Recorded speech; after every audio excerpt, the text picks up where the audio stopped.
Did you know there were two women in the Old Testament that really prevented genocide? Are you ready for some good news?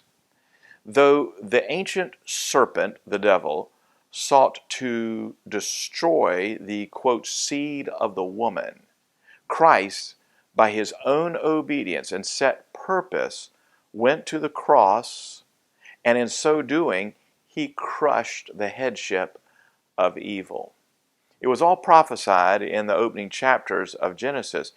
But we're looking this month at some of the hidden jewels, the amazing stories of these heroines, women in the Bible you might never have even heard of, but were used by God in amazing ways.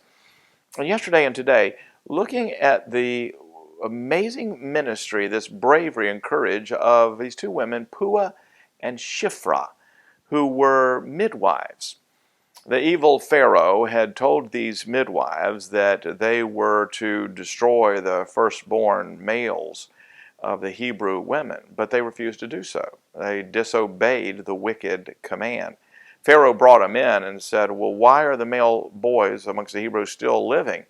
And in an almost comical way, they said, well, the Hebrew women are not like the Egyptian women. They're strong, and they give birth quickly, and so they're giving birth to the male children before we get there. And so they not only came up with a quick answer, but in so doing, they sort of mocked Pharaoh as well. Well, this story is powerful in and of itself, but I think, like all of the Old Testament, it points us towards a bigger story. Because what we're described to us in Genesis is that as soon as sin entered the world and the proclamation of God was given, that yes, the man would work by the sweat of his brow, and the woman would have labor in childbirth, that the seed of that woman, the offspring of that woman, that though his heel would be bruised by the serpent, that offspring, the seed of the woman, would crush the head of the serpent. It's a picture of the cosmic battle. What happened was that from that time forward, that old serpent, the devil himself, he sought to destroy the seed of the woman. Because see, the devil never knew who was going to be the Messiah.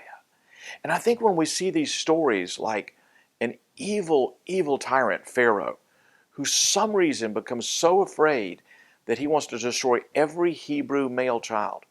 Or if you think of Herod, who did the same thing, he wanted to destroy the male children, that actually they are demonically inspired, and it's all part of the ancient serpent's attempt to find and destroy the Messiah before he ever could grow. But he couldn't find him, and he couldn't destroy him, because God's plan was sure. And Jesus was born, the seed of the woman, and he grew and he flourished. And it was not because the old serpent found him out to kill him. It was because of the set purpose of God, the foreordained plan of God to save you and me, that Jesus laid down his life.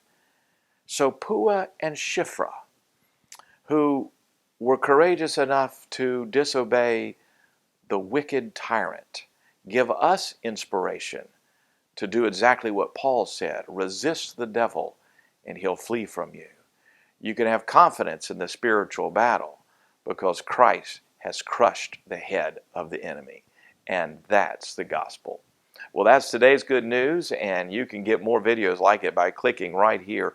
Or better yet, if you haven't done so, be sure and subscribe and start out every day with good news.